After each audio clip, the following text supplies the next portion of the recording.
Por favor. Eu cumprimento a amada igreja, papai. Senhor, amém. Amém.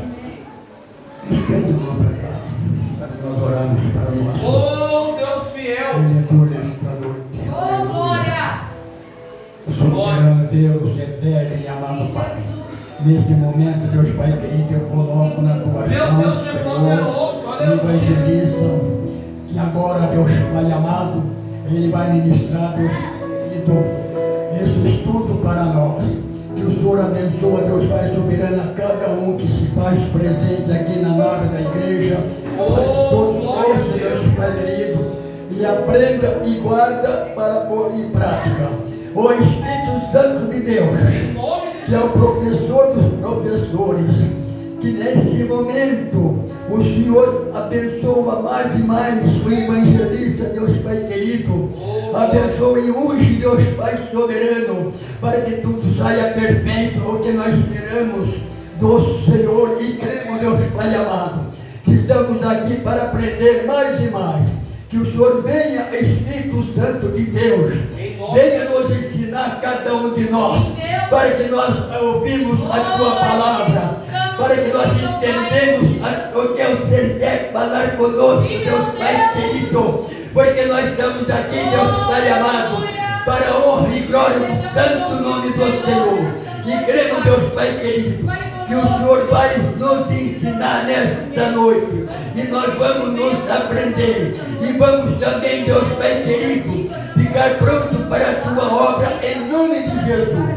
Venha, Deus Pai querido, venha, Espírito Santo, venha nesta noite nos ensinar, porque nós precisamos aprender mais e mais do Senhor, e eu creio que sim, em nome de Jesus, amém. Sim, Deus. Aleluia. Oh, aleluia. Meus irmãos, a paz do Senhor. Amém. Abra comigo em Efésios, capítulo 2. Aleluia. Glória a Jesus. Aleluia. Oh, glória a Deus. 2. Oh, glória a Jesus. Aleluia. Oh, Jesus fiel. Graças te damos, Senhor. Aleluia, meu Deus. Glória a Jesus. Glória a Deus. Nós vamos ler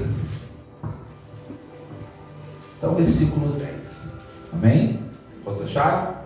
Amém. Diz assim: vocês estavam mortos em suas transgressões e pecados, nos quais costumavam viver quando seguiam a presente ordem deste mundo e o príncipe do poder do ar, o espírito que agora está atuando nos que vivem na desobediência.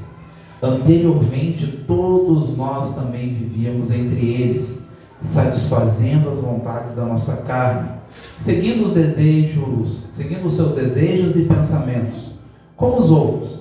Éramos por natureza merecedores da ira. Todavia, Deus, que é rico em misericórdia, pelo grande amor com que nos amou, deu-nos vida com Cristo, quando ainda estávamos mortos em transgressões. Pela graça vocês são salvos. Deus nos ressuscitou com Cristo e com Ele nos fez assentar nas regiões celestiais em Cristo Jesus, para mostrar nas eras que hão de vir a incomparável riqueza de sua graça, demonstrada em sua bondade para conosco em Cristo Jesus. Pois vocês são salvos pela graça, por meio da fé. E isto não vem de vós, é dom de Deus. Glória. E não por obras, para que ninguém se glorie, porque somos criação de Deus, realizada em Cristo Jesus para fazermos, pois vocês são salvos pela graça, versículo 8, por meio da fé, e isso não vem de vocês, é dom de Deus, não por obras, para que ninguém se glorie, porque somos criação de Deus, realizadas em Cristo Jesus para fazermos boas obras, as quais Deus preparou antes para nós praticarmos. Pode se assentar, irmãos. Damos glória ao Senhor. Oh, aleluia. Irmãos, Paulo, no capítulo 1, a partir do versículo 15, ele começa a fazer uma oração. E ele dá graças a Deus pela igreja de Éfeso. Ele dá graças a Deus pela fé que eles têm. Paulo pede a Deus que dê sabedoria à igreja. E que dê sabedoria ao povo de Éfeso. Ele fala do poder de Cristo que irá salvar-nos pela força dele. Cristo que está assentado à direita de Deus nas regiões celestiais, o qual é o cabeça da igreja. E todos os inimigos estão debaixo dos seus pés. Sendo assim, se todos os inimigos estão debaixo dos pés de Cristo e ele sendo o cabeça da igreja, é ele quem sustenta a igreja. E não há inferno, não há potestade, não há inimigo que possa parar diante da igreja, que é o corpo de Cristo. E é ele quem nos enche, é ele quem nos capacita. Glória a Deus. Em toda e em qualquer circunstância. Graças. E pelo versículo 23 do capítulo 1, nós podemos afirmar: não importa a luta que nós passamos, não importa a provação que venha, a igreja já é vitoriosa. Paulo mostra a grandeza de Cristo, e pela grandeza de Cristo, a igreja é vitoriosa.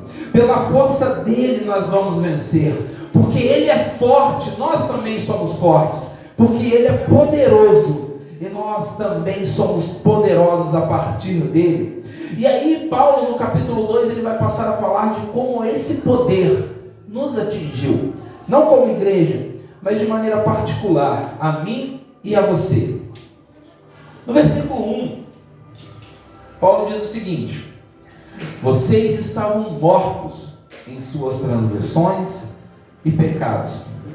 Mas a palavra morte, ela é usada por vários escritores no mundo todo, por vários séculos, para colocar um estado total de miséria. E ao invés de usar a palavra miséria, alguns trocam por estar morto. E a gente faz isso até no nosso cotidiano, né? Está morto de bêbado. Não é literal, mas é figurativo. E em algumas traduções vão dizer estavam mortos espiritualmente. Então, Paulo coloca essa palavra. E eu acho que não há palavra melhor para colocar um homem sem Deus.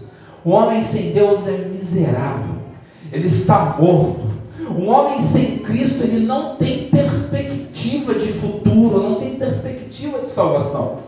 Eu digo a vocês, por que tantos ímpios hoje em dia têm falado de Deus? Porque um mundo sem Deus dá medo. Um mundo sem Cristo Jesus, ele assusta. Imagine para alguém que se diz ateu e perde um ente querido. O que sobra? Nada. Acabou, são apenas átomos. Mas nós que colocamos a nossa esperança em Cristo, nós sabemos, por mais que parta aqui, um dia encontraremos com Ele na glória. Por mais que nós sejamos miseráveis aqui, eu digo isso financeiramente, um dia nós vamos andar por ruas feitas de ouro, onde os muros são de pedras preciosas. Por mais que aqui para nós tudo dê errado, há uma glória que há de se manifestar em nós através de Cristo Jesus. Eu creio. Oh, glória. Mas um homem sem Cristo, ele não tem perspectiva, porque não há salvação. Meu Deus. Um certo homem disse: sem Cristo, nós precisamos de todo recurso humano e profissional para manter os mortos caminhando. Irmãos, eu digo isso porque nós estamos vivendo uma geração onde não existem igrejas, mas que não são igrejas de Cristo Jesus. E o que eles fazem? Eles criam todo um ambiente para atrair as pessoas, mas Cristo não está no meio. Alguém viu uma postagem que eu vi sobre um culto que aconteceu há pouco tempo atrás, chamado Vem Novinha? Irmão, olha o nome do culto, irmãos. Alguém me diga, Cristo está no meio daquilo? Mas nós fazemos todos os recursos humanos e mantemos os mortos caminhando aqui. E Paulo fala o motivo de estarem mortos pelas transgressões e pecados, desobediência deliberada a Deus, alguns até com conhecimento de Deus. Ah, Rafa, mas talvez eles nunca tenham contato com a Bíblia, mas Romanos diz o seguinte: a consciência os julga. Por mais que não tenham contato com a palavra, Todo mundo sabe o que é certo e o que é errado. É. Verdade. Pessoas que nunca leram a Bíblia sabem que roubar é errado, que adulterar é errado. Tantas outras coisas são erradas. Passar a perna no irmão é errado. Mas fazem deliberadamente, mesmo com a consciência os acusando. Paulo diz: estão mortos pelas transgressões e pecado.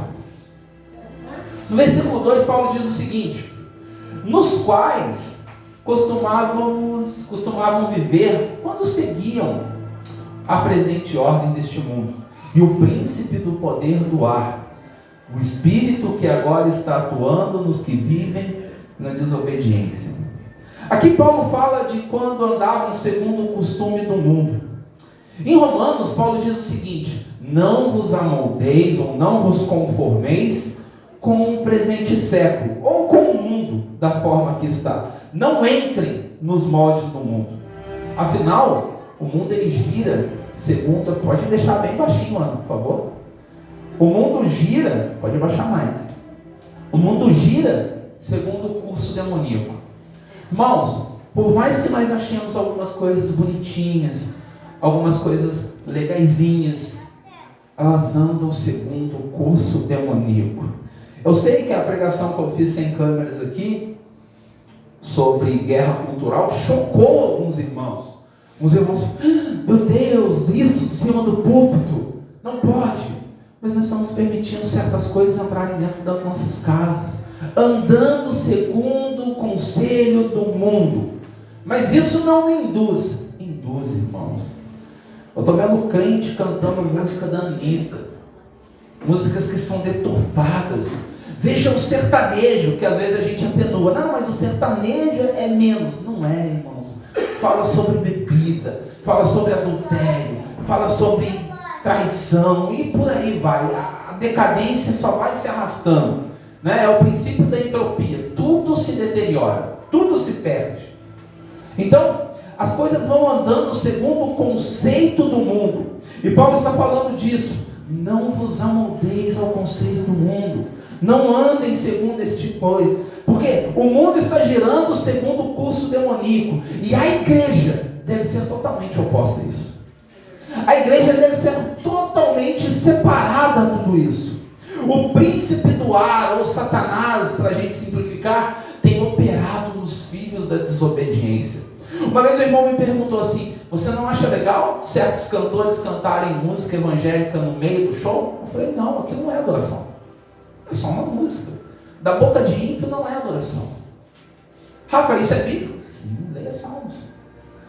Mas nós vemos eles cantando e a gente fala assim: eles até adoram, né? Não, são ímpios, filhos do diabo, filhos de Satanás, andam segundo o curso desse mundo. E não é porque a gente levanta as mãos e acredita em Deus que a gente se torna crente. Até os demônios creem. O que nos torna crente? Viver segundo a palavra, não nos amoldar ao costume do mundo. Rafa, é difícil?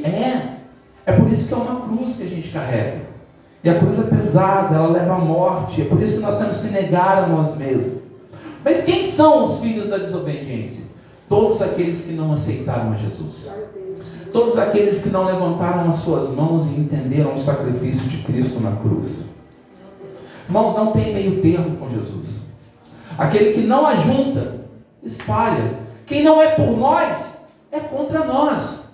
Não tem. No final, Jesus vai pegar todo mundo e vai falar assim: os meus vêm para a direita, os que não são vão para a esquerda. Aí alguns da esquerda vão dizer assim: Senhor, mas no teu nome eu curei, no teu nome eu preguei, no teu nome eu expulsei demônios. Jesus fala assim: meu nome eu nem te conheço, quem são vocês? Então dizer que aceita Cristo, que ama Jesus, não muda. Não existe ideologia cristã. Como que eu provo que eu sou cristão? Quando eu saio dos moldes do mundo, quando eu não vivo segundo o conselho deste mundo. O meu caráter precisa provar que eu sou crente. A minha vida lá fora prova que eu sou crente. Não é o meu falar somente, mas ele tem que ser evidenciado pela nossa vida. Qual é a evidência? Não andar segundo o curso desse mundo, que é demoníaco. Versículo de número 3. Ele diz o seguinte: Anteriormente, todos nós também vivíamos entre eles, satisfazendo as vontades da nossa carne, seguindo os seus desejos e pensamentos. Como os outros, éramos por natureza merecedores da ira. E eu acho aqui sensacional. Paulo está falando, eles lá são assim, eles lá fazem isso. E aqui Paulo vira o jogo. Porque talvez quando nós pensamos no mundo lá fora e como eles vão se perder, possa subir algum tipo de orgulho, algum tipo de grandeza. Paulo fala assim, não, lembra? Você também já foi assim. Você já andou segundo os moldes desse mundo. Nós também já fomos assim. Vivíamos, irmãos, e perdoe a expressão, como animais. Porque os animais, eles não controlam os instintos e as vontades dele. Os animais não controlam o que eles vão fazer, eles simplesmente fazem, porque é o instinto. Nós não. Se nós fazemos, é por nossa pura e espontânea vontade. E nós cantávamos em coro um lema que o mundo canta: o importante é ser feliz. Se eu estiver feliz, não importa. Não importa se eu tiver 2, 3, 4, 5, 10, 15, 20 casamentos. Não importa. Se eu for feliz, não importa se eu traio a minha esposa. O importante é eu ser feliz. Não importa se eu passo a perna no meu colega para me subir de carro. Não importa. O importante é eu ser feliz. Vivíamos como animais. E sendo assim, éramos merecedores da ira. O peso da ira divina pairava sobre nós e com justiça. O nosso destino era o inferno e nós merecíamos isso. Mas, olha o que diz o versículo 4. Todavia, Deus que é rico em misericórdia, pelo grande amor com que nos amou. Nós éramos merecedores de tudo isso, mas o amor dele nos alcançou. Aleluia. Irmãos, que amor é esse que nos tira do lamaçal? Que amor é esse que desceu e colocou a mão na lama para nos arrancar de lá? E não porque nós fizemos alguma coisa que nós podíamos ser salvos, não pela nossa grandeza, mas por amor. Um dia nós olhamos para Cristo e toda a muralha do pecado que nos separava de Deus foi quebrada. Todo muro que fazia separação entre mim e Deus foi arrancado quando eu olhei para Jesus e entendi o sacrifício dele na cruz por mim. A morte, ela foi destruída. O caminho que seguíamos foi alterado. E assim como Deus ressuscitou a Cristo Jesus pelo seu poder, através de Cristo Ele nos chamou para a vida. Não importa se alguém possa dizer aqui: eu nunca vivi um milagre com Deus.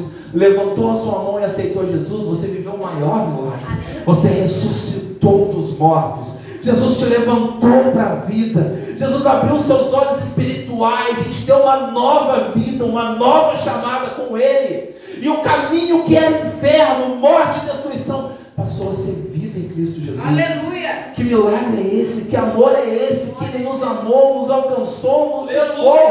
Mesmo que nós estivéssemos no lamaçal, mesmo apesar da nossa miséria, das nossas transgressões e dos nossos pecados, Ele nos salvou.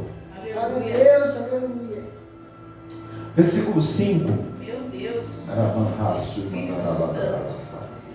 Deu-nos vida. Oh, Jesus, aleluia! Com o grande amor com que nos amou, deu-nos vida com Cristo, quando ainda estávamos mortos em transgressões.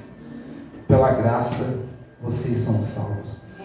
Deus não olhou o tamanho do nosso pecado. Deus não olhou o quão pecador, o quão falho, o quão miseráveis nós éramos.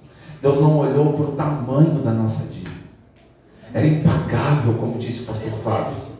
Nós não tínhamos condições de pagar, pastor Francisco. Para nós era impossível, por nossos esforços, pela nossa luta, por mais que fôssemos religiosos, era impossível, Fabiano, nos aproximarmos de Deus. Havia uma muralha que tampava Deus de nós. Meu Deus! Mas na cruz, Aleluia! foi tudo perdoado. Oh, glória a Jesus! Na cruz, o mais miserável dos homens encontra salvação. Na cruz é onde a morte não tem poder. E através da cruz, aquilo que nos separava de Deus foi quebrado. Não é obra minha, não é obra sua, é graça. Não é porque nós fizemos alguma coisa, é porque Ele nos amou. Meu Deus. E porque Ele nos amou, Ele nos salvou. Meu Deus. Ah, Jesus, aleluia. Versículo 6. Deus nos ressuscitou com Cristo e com Ele nos fez assentar nas regiões celestiais em Cristo Jesus. Irmãos, essa graça nos abraça. Essa graça ela alcançou a mim e a você. Essa graça também ela nos constrange. Graças a Deus. Porque um dia, na sua plena manifestação, ao soar da última trombeta, Ele virá com alarido e voz de arcanjo, e nós ouviremos a sua voz, dizendo como está lá em Apocalipse 4, sobe para cá. Glória a Deus, aleluia. Graças a Deus. Oh, aleluia. Irmão, se isso não enche o seu peito, Jesus amado. saber que mesmo que você não tenha feito nada para merecer, mesmo que nós estivéssemos mortos em delitos e pecados, mesmo que nós fôssemos os mais miseráveis dos homens, porque é isso que quando nós olhamos para Cristo nós vemos, o quão pequeno nós somos diante da grandeza dele, o quão incapazes nós somos diante do poder dele, o quanto ele é majestoso, glorioso, poderoso, e nós pequenos, falhos e quebrados, mas ele escolheu nos abraçar, ele escolheu nos amar, e mesmo nós não fazendo nada, não fizemos nada para merecer, Ele escolheu nos salvar. Por amor do seu nome, um dia nós ouviremos, sobe para cá. Glória a Deus. Eu já estou indo para o final, não quero cansar os irmãos. Olha o que diz o verso 8 e 9. Pois vocês são salvos pela graça, por meio da fé. E isso não vem de vocês, é dom de Deus. Não por obras, para que ninguém se glorie. Mas esse versículo me chama a atenção de uma forma, que Deus é esse, que além de nos ressuscitar dos mortos, nos dá uma nova vida, nos dá fé para acreditarmos em Deus, sermos salvos através da fé, Ele ainda nos capacita. Meu Deus. E se não bastasse tudo isso, Ele faz toda essa obra por nós aqui, e Ele ainda nos salva, Glória a Deus. mesmo sendo pecadores, mesmo sendo falhos, porque às vezes nós temos a impressão de que o ministro, de que o pastor são santos. Sim, somos, porque Ele nos santifica, assim como vocês também são.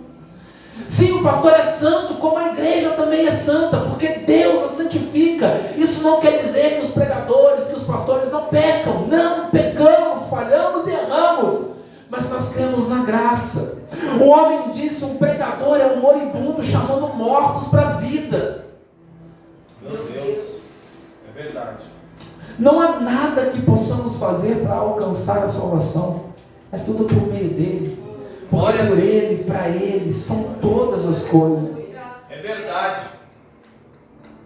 Nós somos a sua criação. Glória a Deus, aleluia. Ele nos salvou. Ele nos amou. E isso é graça. Isso é um favor imerecido. Nós não merecíamos, mas a graça te alcançou. Eu e você não merecíamos, mas a graça nos alcançou. Nós não somos dignos desse amor, mas esse amor nos abraçou. E eu posso te dizer uma coisa com toda certeza: se só fosse você o único pecador da terra, Deus te amaria tanto a ponto de mandar o filho dele morrer só por você. É Deus. Amor é esse, Jesus. Deus nos ama de uma forma que nós não podemos compreender. Por mais que nós sejamos falhos, fracos, e desculpa a ênfase nisso, mas Ele nos ama apesar disso. Por mais que nós, em relação a Ele, sejamos adúlteros, falhos e pecadores, Ele faz igual Ele fez com Oséias. Quer saber como eu amo a minha igreja? Casa com uma mulher adúltera e a ame, apesar de todos os defeitos dela. Nós somos essa mulher adúltera. Erramos contra Deus, falhamos contra Ele, mas a mão dele continua sobre nós. É verdade. O amor dele continua a nos segurar de pé. Ainda que sejamos infiéis, ele permanece fiel. E a nossa salvação é garantida através dele. Eu posso te dizer com toda certeza, todos que estão aqui, se você realmente aceitou Jesus como seu Senhor e Salvador, você está salvo. Permaneça nele. E no final nós ouviremos junto aquela trombeta tocar. E um dia estaremos com ele nos ares. Paulo encerra no versículo 10, e eu também. Mas Paulo diz algo muito importante. Porque às vezes os Éfesos, eu e Jesus, o povo de Éfeso escutando isso, eles deviam achar, é tudo graça. Então eu não preciso fazer nada. Já que eu não preciso fazer nada, vou viver a minha vida à vontade. Meu Deus. Faço o que eu quiser. Porque já que não é por obras, é graça, eu vou ser salvo de qualquer forma. Paulo fala, cuidado. Olha o que diz o versículo 10. Porque somos criação de Deus, realizadas em Cristo Jesus, para fazermos boas obras, a quais Deus preparou antes para nós as praticarmos. Paulo fala aqui sobre as boas obras que devemos fazer. E repare, devemos fazer. Apesar da salvação vir pela graça, ela exige de nós as boas obras. É verdade. Ela exige de nós que nós sejamos pessoas boas. É como se Paulo falasse o seguinte: olha, vocês já estão salvos. E isso é graça. Não há nada que nós possamos fazer, mas vivam como salvos. Glória. Pastor Fábio falou aqui sobre identidade. E se você é uma pessoa salva, isso faz parte da sua identidade. Então nós devemos viver como salvos. E qual é a boa obra que Paulo está citando aqui? Nós precisamos do texto. Tem uma frase que é linda e ela diz o seguinte: cada versículo da Bíblia é um cordão dourado. É valioso, é precioso. Mas se nós isolarmos os versículos e jogarmos tudo para o outro, por mais que sejam valiosos, não fazem sentido. Vira um boloto de linha. É valioso? É. Mas não é coerente. Não tem sentido. A irmã Dani é costureira. Eu arrisco. Mas linha embaraçada serve para alguma coisa? A Bíblia é da mesma forma. Cada versículo é um cordão de ouro. Mas ele é ligado pelo outro, pelo outro, pelo outro. Porque texto sem contexto vira pretexto para heresia. Então quais são as boas obras? Todas aquelas que são opostas ao mundo. O mundo está dizendo para você, seja homossexual. E você diz, não. Você pode se separar, você pode adulterar. Você diz, não. O mundo diz para você, faça isso, faça aquilo outro. Você diz, não. O mundo diz para você, o importante é ser feliz. E você diz, o importante é ser fiel. Por mais que isso me humilhe, por mais que isso me jogue no chão, eu permanecerei com Cristo. Por mais que nós sejamos perseguidos, humilhados, maltratados, permaneceremos com Cristo. Por mais que isso nos mate, permaneceremos com Cristo. Porque o importante não é ser feliz, mas é ser fiel. Porque há algo maior para mim e para você. Há algo melhor para mim e para você. Há algo que nesse mundo nós não podemos comparar. Porque aquilo que o olho não viu, o ouvido não ouviu, aquilo que não desceu ao nosso coração, é o que Cristo Jesus tem preparado para nós. Eu peço para vocês que se coloquem de pé. Que amor é esse que nos buscou? Meu Deus! Nos coloca de pé, nos capacita para andar, nos dá força no momento de fraqueza.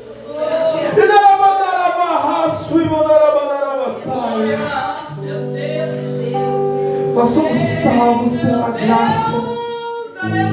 Isso não vem de nós, é dele. Vamos orar, irmãos. Pai Santo, nos colocamos de joelhos diante de Ti, Pai. Deus, Tu nos amou primeiro, Pai. Senhor, nós somos fracos, falhos, pecadores, Pai, dignos de ira. Mas, Pai, Tu nos buscou. Tu nos salvou apesar das nossas imperfeições, Tu nos buscou. Jesus. Não nos desampare, Pai. Senhor, nos nossos momentos de fraqueza, seja a nossa força. Nos momentos de perseguição, Pai, lembra-nos da Tua palavra, Pai, que há algo melhor preparado para nós.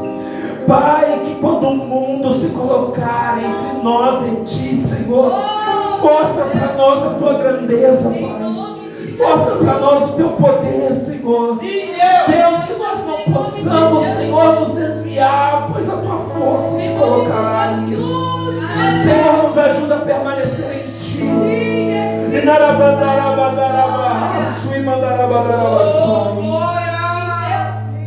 Senhor, nós oramos, Pai, pedindo em nome de Jesus, Senhor, conosco, ó Deus.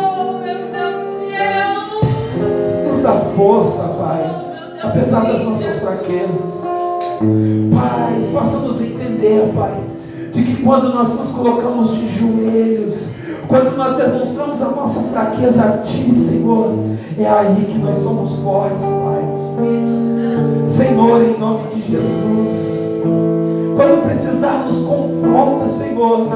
Mas nos momentos em que nós estivermos atribulados, com o coração pesado, Senhor, nos conforta, Pai. Senhor, hoje o Senhor provou aqui, através de testemunhos, que Tu és o Deus da providência, que Tu és o Deus da cura.